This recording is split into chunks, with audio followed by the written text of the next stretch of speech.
One of the hardest working and most respected members of the royal family, Princess Anne has a long and distinguished history as an equestrian. Princess Anne is the king's right-hand woman. Other than the queen, she is probably one of the most important. The royal family is in turmoil as Queen Camilla is facing a very unexpected courtroom battle. Princess Anne, known for her no-nonsense attitude, has reportedly taken Camilla to the Supreme Court. This comes after Anne exposed her in front of the entire royal family, leading to Camilla being stripped of her title. With Queen Elizabeth's final wish revealed and a heated power struggle brewing, this unexpected twist has left everyone stunned. What could Camilla have done to cause such a drastic action from Princess Anne? Join us as we reveal the details behind this royal showdown and why Queen Camilla lost it in court after Princess Anne snitched on her. The tension between Princess Anne and Queen Camilla. It all began on what was supposed to be a grand celebration, King Charles's coronation dinner.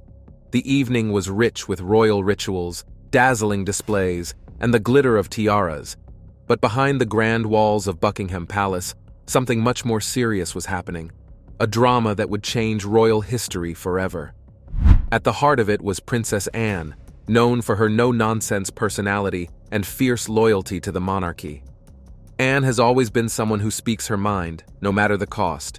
And when it came to Queen Camilla, Anne was done staying quiet. There have been reports that suggest that tensions had been simmering between the two for a while. Camilla's way of handling royal duties, particularly her role as queen consort, had rubbed Anne the wrong way. It seemed Camilla had been making power plays, often sidelining other family members, much to Anne's annoyance. But what will actually go down in that coronation dinner? Keep watching to find out, because what comes next will shock you. But the drama in the royal family didn't happen overnight. It was the result of tensions building up over time. The coronation dinner turned out to be the tipping point. Anne decided it was time to confront Camilla, and she did so with characteristic bluntness. In front of the entire royal family, Anne reportedly laid out everything. She accused Camilla of manipulative behavior and called out her questionable tactics in managing royal responsibilities. Anne even questioned Camilla's authority as queen consort, something no one had dared to do so openly. Queen Camilla was reportedly accused of sidelining other family members, including Kate Middleton, during important royal events. The fallout was swift, and by the next day, Buckingham Palace issued a statement confirming that Queen Camilla had been stripped of her title and removed from her position. The news spread like wildfire, leaving everyone in different speculations.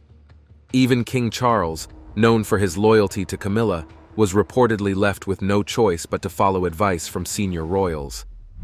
This unexpected twist has put Princess Anne in the spotlight as a key figure shaping the monarchy's future. Meanwhile, the public is left wondering, is this the start of a modern monarchy or the beginning of its downfall? One thing's for sure, behind the palace walls, the royal family is dealing with one of its most dramatic chapters yet.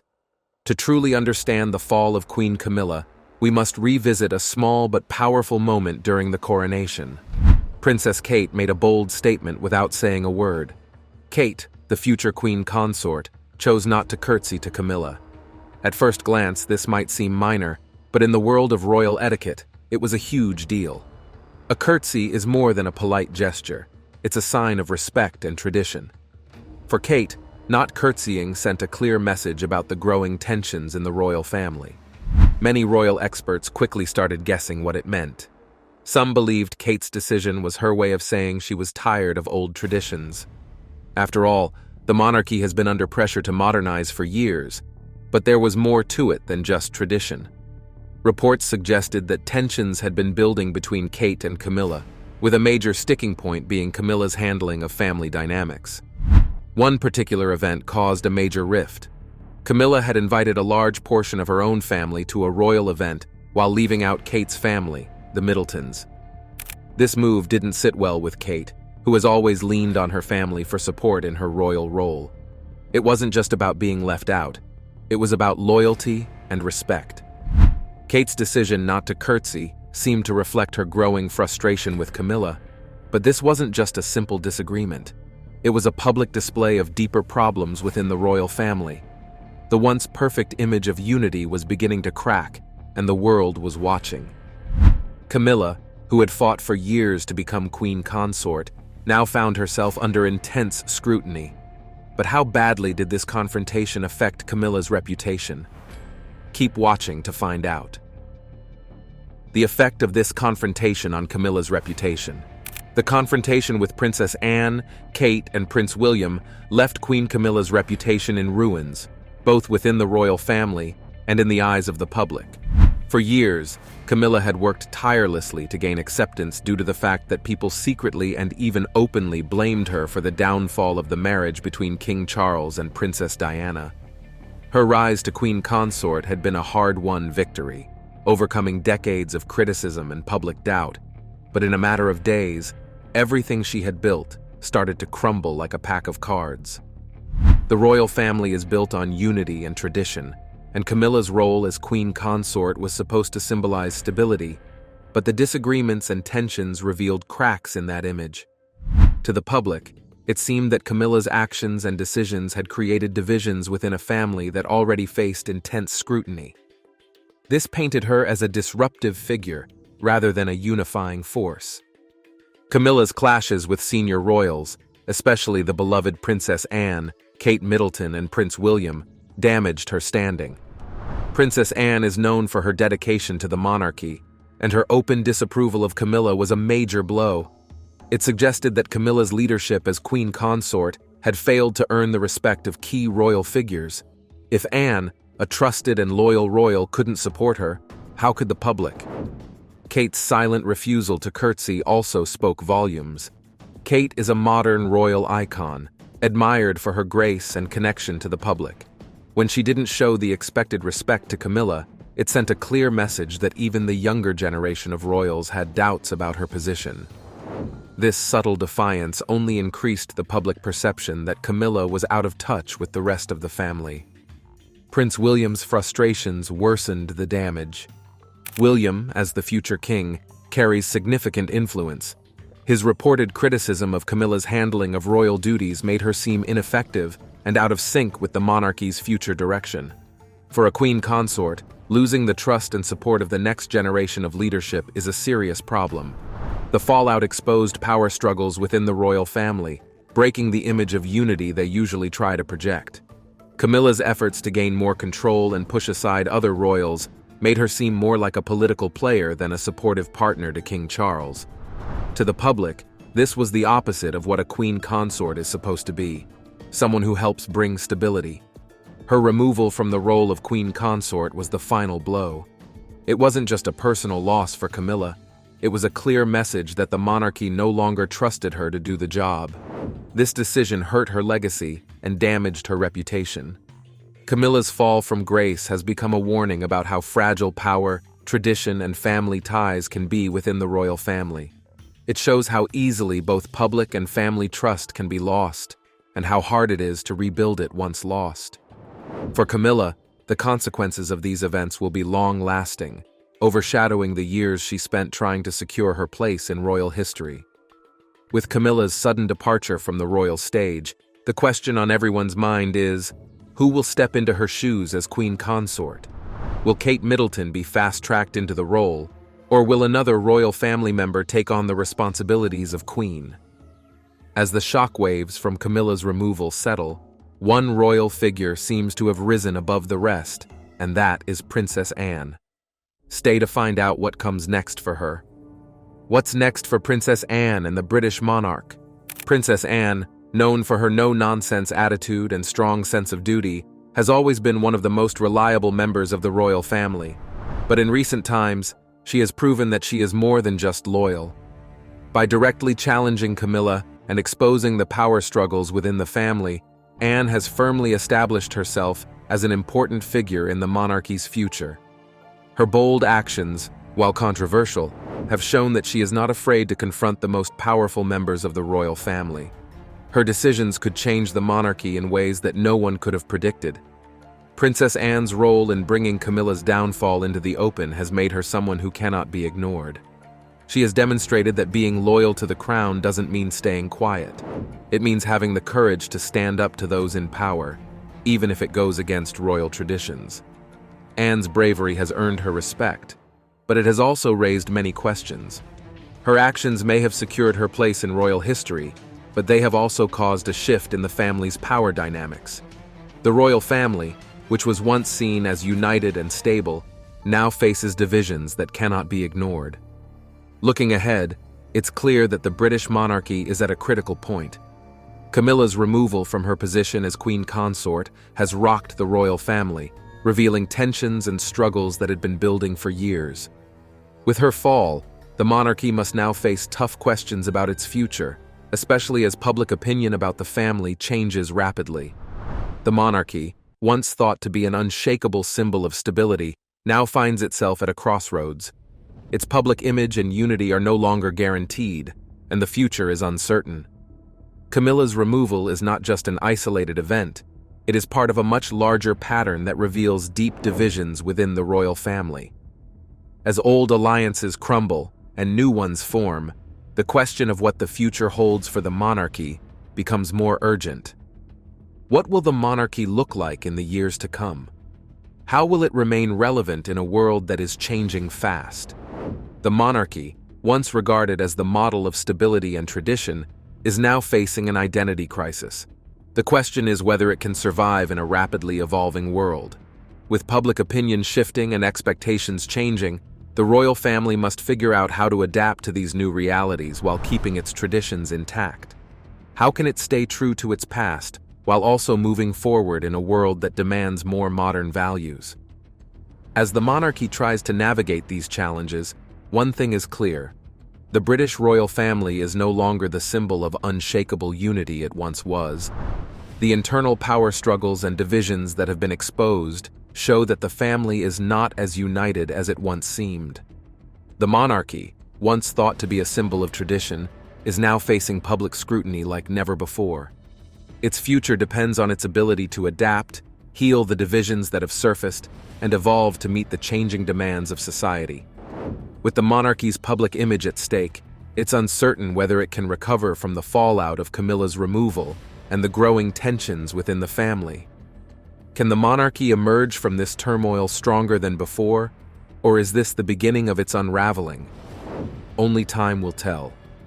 What is clear, though, is that the British royal family is entering a new era, and the world is watching closely.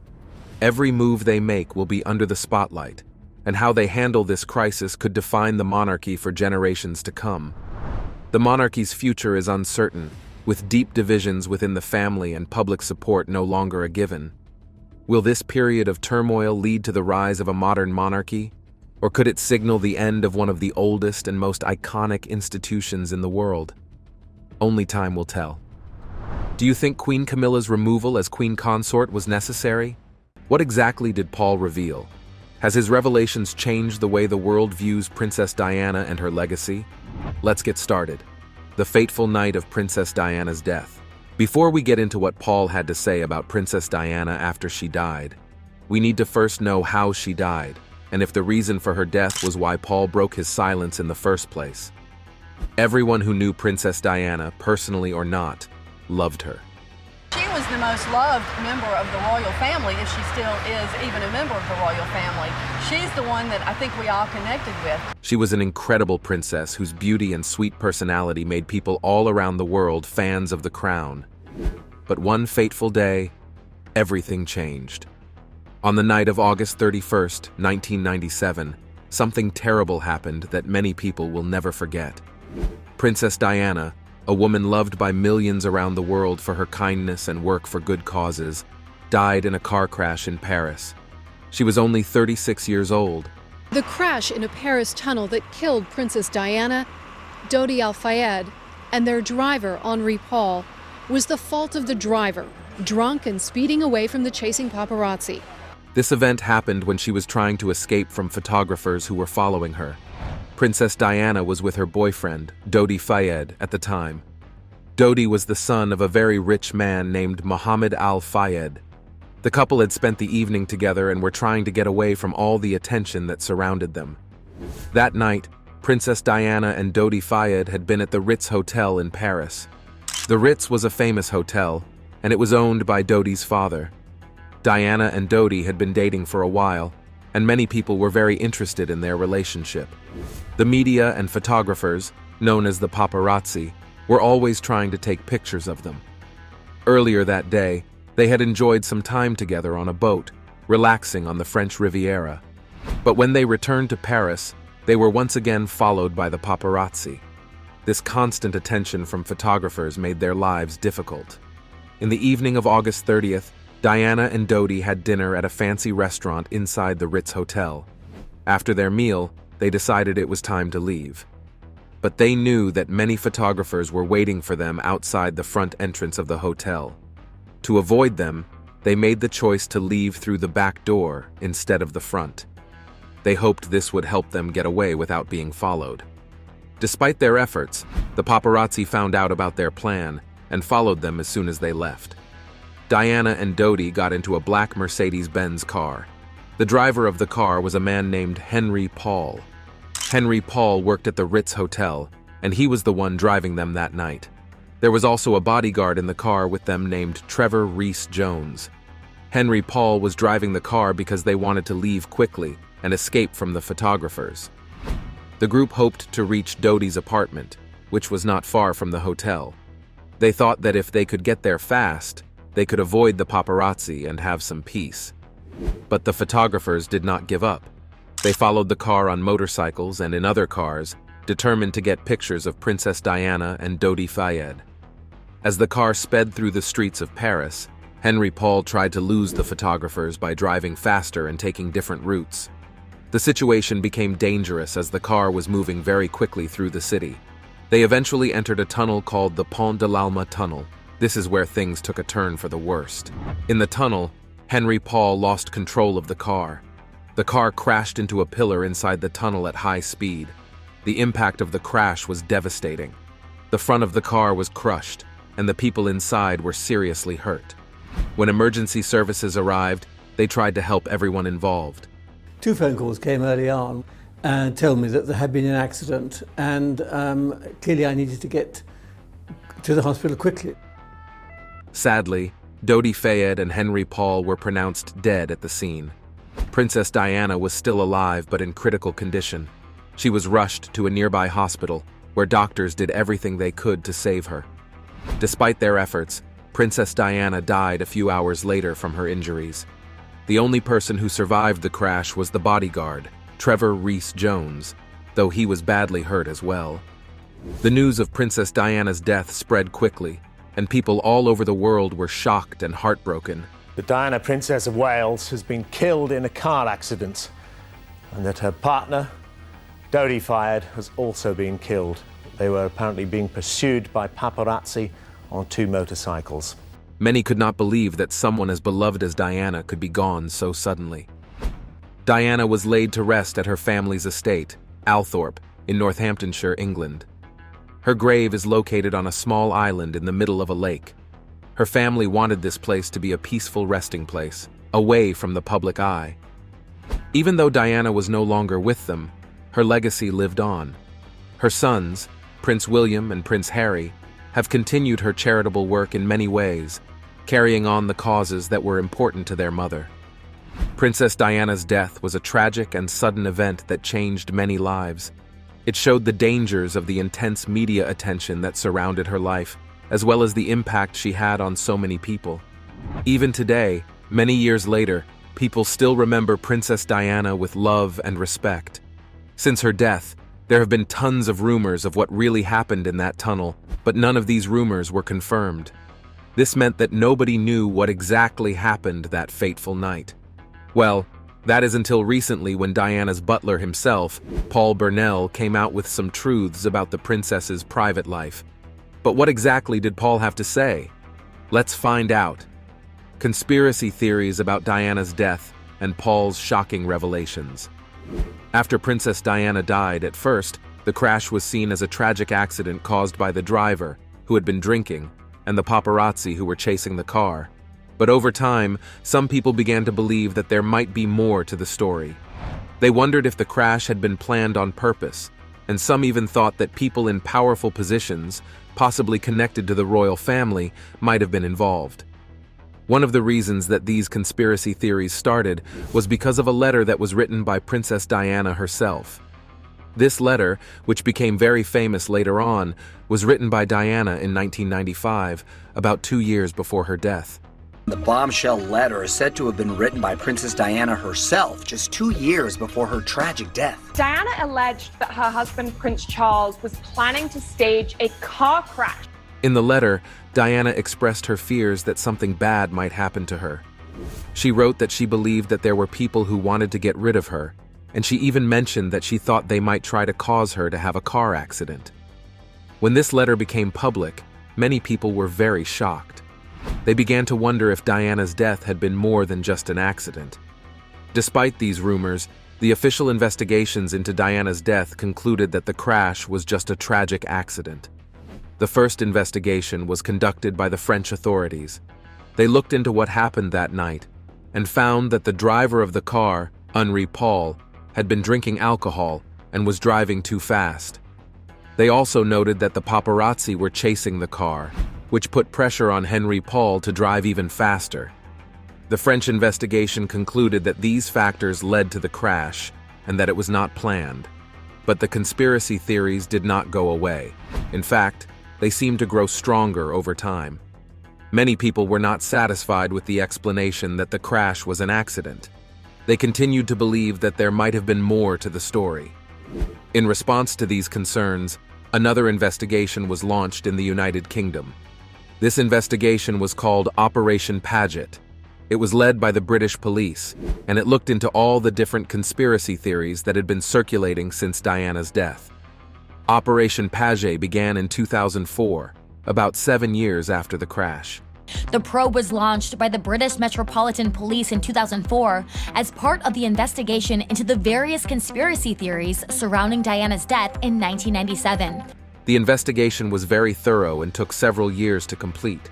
The goal of Operation Paget was to determine whether there was any truth to the conspiracy theories, or if the crash had truly been an accident. As part of the investigation, the police looked at all the evidence, including Diana's letter, the events leading up to the crash, and the actions of everyone involved.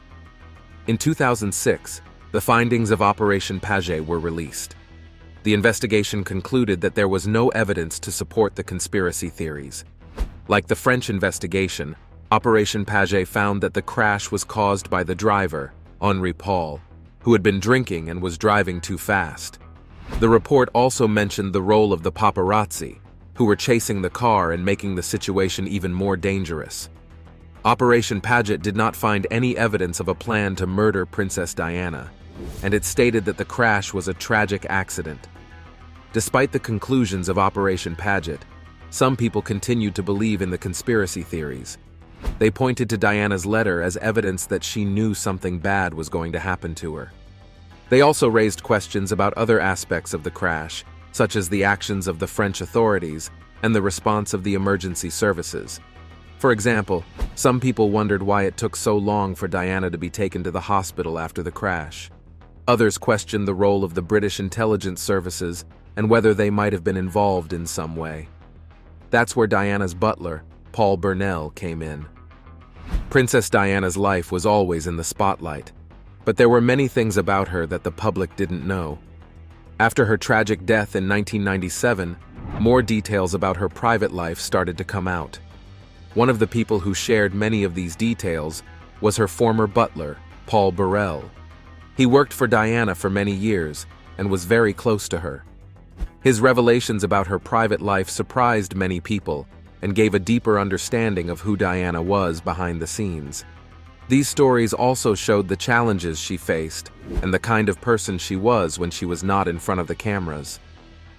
Paul Burrell began working for the royal family in the 1980s. At first, he worked for Queen Elizabeth II, but later, in 1987, he started working for Princess Diana. He became one of her closest and most trusted staff members. Diana once called him her rock, which showed how much she relied on him. Paul saw many of the private moments in Diana's life, and he was there for her during some of her most difficult times. He was by her side as she navigated her marriage, her role as a mother, and her very public life. One of the key revelations Paul made about Diana's private life was about how lonely she often felt. Even though Diana was one of the most famous women in the world, she sometimes felt isolated and alone. Paul talked about how Diana would often confide in him about her feelings of sadness and loneliness. She felt that she couldn't always trust the people around her, and this made her life very difficult. He also revealed that this loneliness somehow managed to make her develop an eating disorder called bulimia. Diana's struggles were not just about her personal relationships, but also about the pressures of living such a public life. Things don't end there. Another major aspect of Diana's private life that Paul Burrell revealed was her struggle with her marriage to Prince Charles. Diana and Charles got married in 1981, and their wedding was watched by millions of people around the world. It's 34 years now since a young woman called Diana Spencer married her prince. It was a day of memorable images, of a young couple emerging as man and wife from St. Paul's Cathedral. However, behind the scenes, their marriage was not as perfect as it seemed. Paul shared details about how difficult things were for Diana in her marriage. She knew that Prince Charles had a close relationship with another woman, Camilla Parker Bowles, and this caused her a lot of pain. Diana once famously said in an interview that there were 3 of us in this marriage, referring to Charles, Camilla, and herself. Paul's revelations gave even more insight into how deeply this situation affected Diana. Diana's battle with mental health issues was another part of her private life that Paul spoke about. Diana struggled with bulimia, a serious eating disorder, for many years. This was something that she had to deal with in secret, even while carrying out her royal duties and maintaining her public image. Paul shared how Diana would sometimes use food as a way to cope with the stress and pressure of her life. She also had periods of deep sadness, and at times, she felt overwhelmed by everything that was happening around her. Paul's stories highlighted the emotional difficulties Diana faced, even though she always tried to put on a brave face for the public. Despite these struggles, Paul also talked about how much Diana cared about other people. She had a deep sense of compassion and empathy, and she was always looking for ways to help those who were less fortunate. Paul shared stories about how Diana would go out of her way to visit people who were sick or in need. She often did these things without any cameras or publicity because she genuinely wanted to make a difference. One of the most famous examples of this was when Diana visited patients with HIV and AIDS during a time when there was a lot of fear and stigma surrounding the disease. Paul revealed that these visits were not just for show.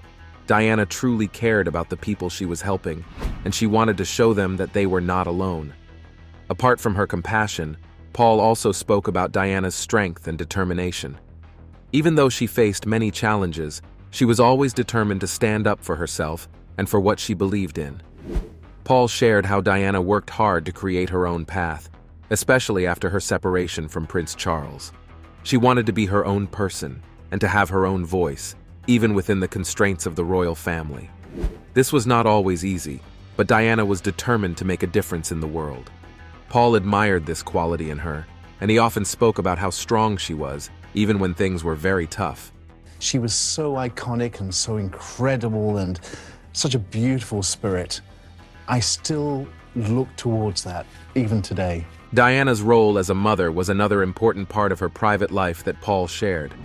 Diana had 2 sons, Prince William and Prince Harry, and she was very dedicated to them.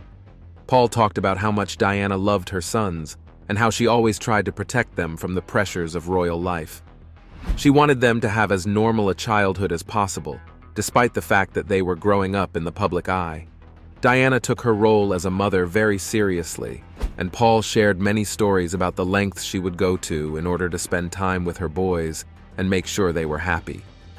One of the most touching stories Paul shared was about how Diana would sneak out of the palace to spend time with her sons. Even though she had a very busy schedule and was constantly in the public eye, Diana always made time for William and Harry. Paul would help her plan secret trips so that she could take them out for a day without being followed by the press. These moments were very special to Diana, and they showed how much she valued her role as a mother above everything else. After Diana's death in 1997, Paul Burrell wrote a book called A Royal Duty, in which he shared many of these stories about her private life. The book caused a lot of controversy when it was released in 2003. Some people felt that Paul should not have shared such personal details about Diana, while others appreciated the insight it provided into who she really was. Paul defended his decision to write the book by saying that he wanted people to know the truth about Diana's life and the challenges she faced. He believed that by sharing these stories, he was honoring her memory and helping people understand the real person behind the public image. In the book, Paul also shared details about the time after Diana's death. He talked about how difficult it was for him to cope with the loss of someone he had been so close to. He also shared how he felt that he had a responsibility to protect Diana's memory and ensure that the truth about her life was not forgotten. Paul's revelations gave the world a deeper understanding of the woman who was often called the People's Princess. His stories showed that even though Diana was a global icon, she was also a human being who faced many of the same struggles as everyone else. Paul's decision to speak out about Diana's private life also showed the complicated relationship between the royal family and the people who worked for them. After the book was published, there was a lot of debate about whether Paul had betrayed Diana's trust by sharing these details. Some members of the royal family were not happy with the book, and there were even legal issues surrounding some of the things Paul had revealed. However, Paul insisted that he had written the book out of love and respect for Diana, and that he wanted to make sure her true story was told. Despite his good intentions, not everyone received Paul's revelations very well. Why is this the case? And what was the exact problem the public had with Paul breaking his silence? Let's get into it. How Paul's revelations affected Diana's legacy. Paul Burrell's decision to share details about Princess Diana's life and death caused a lot of talk among the public and the media. Paul was more than just a butler. He was someone very close to Diana. He spent years with her and saw many parts of her life up close. Because of this, many people believed that what he had to say was important and truthful. Some people thought Paul was being honest, and they appreciated his stories. Let us know your opinions in the comment section below. Do not forget to like this video and subscribe to our channel. Click on the next video displayed on your screen. You will enjoy it.